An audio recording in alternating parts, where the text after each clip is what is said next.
अगर आपने पार्ट 1 नहीं देखा है तो जरा ध्यान दीजिए। इस कहानी की शुरुआत हुई थी उस दिन से जब नारुतो एक सील्ड डायमेंशन में फंस गया था, जहां समय और चक्रा दोनों अलग तरह से बहते थे। वहीं उसकी मुलाकात हुई दो महान आत्माओं से, हाशिरामा सेंजू और मदारा उचिहा। दोनों ने बताया कि वे पूरी तरह जीवित नहीं थे, बल्कि अपने बचे हुए चक्रा और चेतना के रूप में नारुतो के भीतर टिके हुए थे, ताकि एक आखिरी बार दुनिया का संतुलन बचाया जा सके।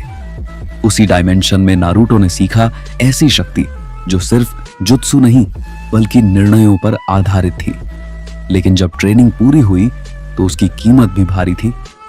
मदारा और हाशिरामा धीरे धीरे कमजोर होने लगे और नारुतो को उस दुनिया में लौटना पड़ा जो अब पहले जैसी नहीं रही थी।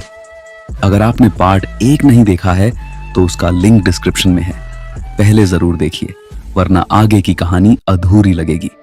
नारुतो जैसे ही उस सील्ड पॉकेट डायमेंशन से बाहर कदम रखता है, हवा का दबाव बदल जाता है, कोनोहा की जमीन हल्के से कांपती है और आसमान में बादल बिना गरजे घूमने लगते हैं।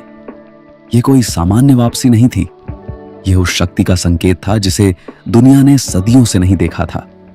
लेकिन नारुतो खुद अब भी नहीं जानता था कि बाहर की दुनिया वैसी नहीं रही जैसी उसे कहानियों में सिखाई गई थी। गांव वही था, लेकिन लोगों के दिलों में डर, शक और राजनीति की जड़ें बहुत गहरी हो चुकी थीं। नारुतो कोनोहा में छुप कर रहता है क्योंकि थर्ड होकागे की मौत के बाद गांव एक बार फिर शक्ति और सत्ता की खींचतान में फंस चुका था। डांजो के बचे हुए रूट शिनोबी अभी भी अंधेरे में सक्रिय थे और अकात्सुकी अपने अंतिम चरण की तैयारी कर रही थी।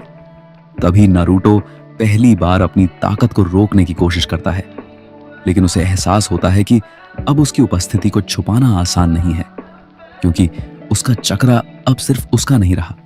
उसमें सेनजू की जीवन शक्ति, उचिहा की तीव्र चेतना और क्यूबी की प्रलयंकारी ऊर्जा एक साथ बह रही थी। उसी रात अकात्सुकी के 2 सदस्य कोनोहा की सीमा में घुसते हैं। उनका लक्ष्य जिंचुरिकी की पुष्टि करना था, लेकिन जो होता है वो इतिहास बदल देता है।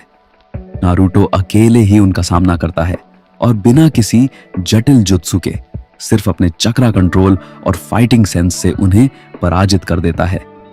यह पहली बार था जब किसी ने अकात्सुकी को बिना नाम जाने हरा दिया हो, और यही घटना पूरे अंडरवर्ल्ड में एक नई अफवाह को जन्म देती है। कोनोहा में कोई देवता लौट आया है। मदारा और हाशिरामा की चेतनाएं अब बहुत कमजोर हो चुकी थीं। वे नारुतो के भीतर आवाज की तरह ही बची थीं। और यही मदारा पहली बार नारुतो को सख्त चेतावनी देता है कि अब आगे की लड़ाइयां सिर्फ ताकत की नहीं होंगी, बल्कि फैसलों की होंगी, क्योंकि बहुत जल्द उसे ऐसे लोगों से लड़ना पड़ेगा जो खुद को सही समझते हैं। और हाशिरामा नारुतो को याद दिलाता है कि अगर उसने लोगों को बचाने के लिए कठोर फैसले नहीं लिए तो दुनिया फिर टूटेगी।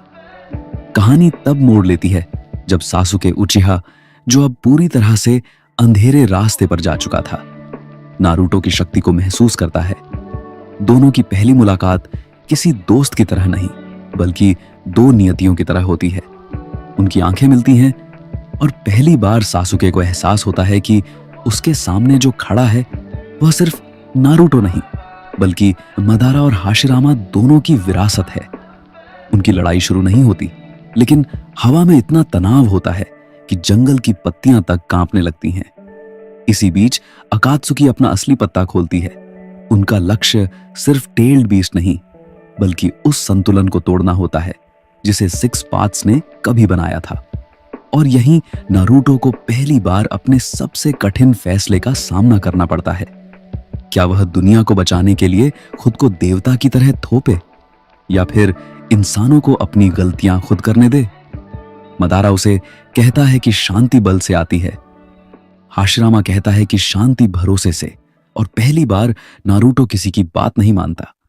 क्लाइमेक्स तब आता है जब अकात्सुकी कोनोहा पर आक्रमण करती है। यह हमला सिर्फ विनाश के लिए नहीं, बल्कि नारुतो को बाहर लाने के लिए होता है। पूरा गांव युद्ध भूमि बन जाता है और नारुतो पहली बार सबके सामने अपनी शक्ति दिखाता है।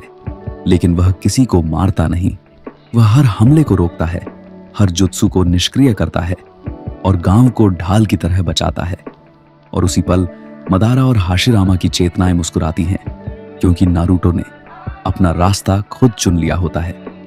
युद्ध के अंत में अकात्सुकी पीछे हट जाती है, लेकिन कीमत बहुत बड़ी होती है। मदारा और हाशिरामा की चेतनाएं पूरी तरह से समाप्त होने लगती हैं। वे नारुतो से अंतिम बार बात करते हैं। मदारा स्वीकार करता है कि यह लड़का उससे भी आगे निकल गया है, और हाशिरामा कहता है कि शायद यही असली विल ऑन फायर था। दोनों रोशनी में घुल जाते हैं और नारुतो पहली बार पूरी तरह अकेला खड़ा होता है, लेकिन इस बार डर के साथ नहीं, बल्कि जिम्मेदारी के साथ। कहानी का अंत उस दृश्य पर होता है जहां नारुतो होकागे रॉक की ओर देखता है, लेकिन उसका सपना अब सिर्फ होकागे बनने का नहीं रह जाता। वह अब उस दुनिया का संरक्षक बन चुका होता है जो खुद नहीं जानती कि उसे किस तरह के रक्षक की जरूरत है। और आखिरी लाइन में नैरेटर कहता है, यह अंत नहीं था, यह उस युग की शुरुआत थी जहां एक शिनोबी ने देवताओं से आगे निकलकर इंसानों का रास्ता चुना। और इसी के साथ इस कहानी का पार्ट 2 यहीं खत्म होता है। नारुतो अब वैसा नहीं रहा जैसा वो कभी था। मदारा और हाशिरामा की दी हुई सीख उसके भीतर जिंदा है, लेकिन उनका साया अब साथ नहीं है।